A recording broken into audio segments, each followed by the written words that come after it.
Et vous qui rencontrez beaucoup de monde, vous qui Nature- êtes si proche du président, j'ai envie de dire. Proche, non, mais disons que je suis un journaliste politique et comme vous, Non, mais je rencontre quand même. Ouais, plus ouais. sérieusement, pourquoi, c'est quoi le problème des politiques avec la diversité? On a vraiment l'impression qu'ils ont du mal. C'est quoi? C'est un problème lié aux fonctions? C'est un problème lié Je vous ai au dit, partage c'est d'abord? un C'est long quoi? processus. C'est un long processus. Vous savez, on dit beaucoup de choses et surtout de contre-vérités dans la politique d'intégration et Ouais. d'ailleurs l'immigration. Quand je ai dit, et dans ce livre-là, vous le retrouvez, je dis les mesures prises par le gouvernement de François Fillon en matière d'intégration, immigration ou de l'éducation nationale, j'indique quoi? Je dis, ces mesures sont en général estimables, mais il faut aller plus loin. Ouais. Pourquoi aller plus loin? Parce que introduire dans le civisme des nouvelles valeurs, dont je cite abondamment dans mon livre, et je parle de la justice, pour tout de la tolérance, etc.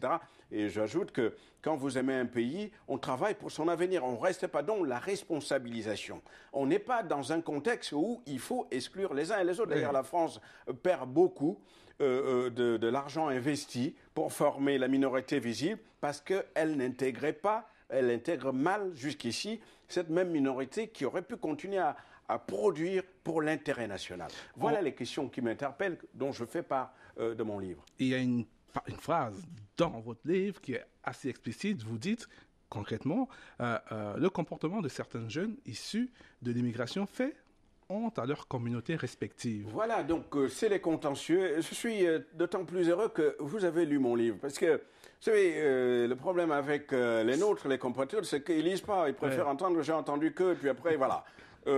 Vraiment merci parce que vous l'avez lu. C'est important de savoir que lorsque je rentre dans ce que j'appelle les conflits qui opposent les uns aux autres, je plonge dans ce que j'appelle les contentieux cette fois-ci qui existent à l'intérieur de chacune des communautés. Quand je parle de la communauté juive opposée à la communauté maghrébine, quand je parle à la communauté maghrébine opposée à la communauté afro-antillaise, quand je parle de conflits qui existent entre la communauté afro-antillaise et la communauté africaine, je montre là, c'est un éclairage pratique précis pour bien montrer que, et c'est pour ça, c'est ce titre que vous détestez, je peux comprendre que vous ne l'aimez pas beaucoup, veut dire simplement, dites-moi comment on gomme ces contentieux pour aller très rapidement, c'est aussi votre choix, faire une intégration. Je dis c'est pas possible parce qu'il faut d'abord les régler. Et les régler, ça passe dans ce que j'appelle une pédagogie plus large. Le contentieux afro-antillais, par exemple, on peut en parler.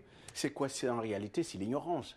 C'est-à-dire, on n'a même pas compris que, et aussi parce que le colonialisme, le néocolonialisme, le colonialisme économique est passé par là, c'est-à-dire diviser toujours, ce qui fait qu'aujourd'hui, les frères sont incapables de travailler ensemble. Et donc, l'objectif, la proposition, c'est qu'ils apprennent à travailler ensemble, comme déjà cela se fait dans d'autres communautés, mais pas contre d'autres communautés, mais pour que chaque communauté et la communauté juive nous montre le bon exemple pour exister dans une société aussi organisée comme la société française. Mathieu, plus de diversité en France, ça passera forcément par les urnes?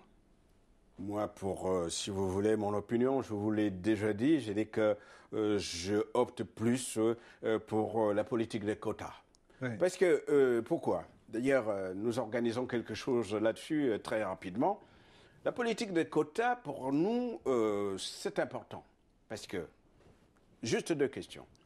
Comment fait-on pour effacer dans la mémoire collective l'image négative, dégoûtante qu'a l'opinion nationale en France? Comment fait-on? Comment fait-on pour faire reculer les discriminations raciales? Il faut savoir que c'est dans une mémoire collective toujours, hein, la donnée est...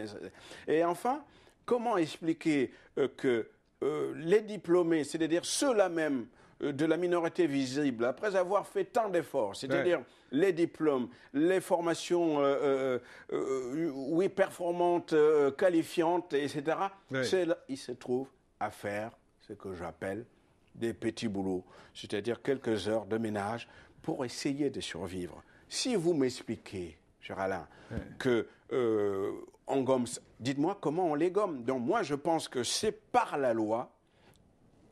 Le moment viendra qu'on en parlera et qu'on va aller dans ce sens-là. Pardon, dans ce sens-là, avec des propositions. Pour vous, c'est par la loi que ça passe. La politique des quotas. Pour moi, la politique des quotas, c'est-à-dire la culture des quotas, la politique des discriminations positives ou la culture des quotas. Pour moi, ça me parle parce que c'est par là. On ne peut pas changer l'habitude. C'est comme vous avez vos habitudes. Moi, j'ai mes habitudes. Et cette fois-ci, c'est sur le plan national. C'est-à-dire l'opinion nationale a une certaine culture qui veut dire ceux-là, les Noirs, les Arabes, et les minorités, les autres, ils sont à leur place. Vaut mieux qu'ils y restent. Il nous reste très très peu de temps. La question de la représentativité, vous en pensez quoi? Il n'y a pas de représentativité. Il y a le grand, mais le grand, est-ce vraiment représentatif de la diversité en France?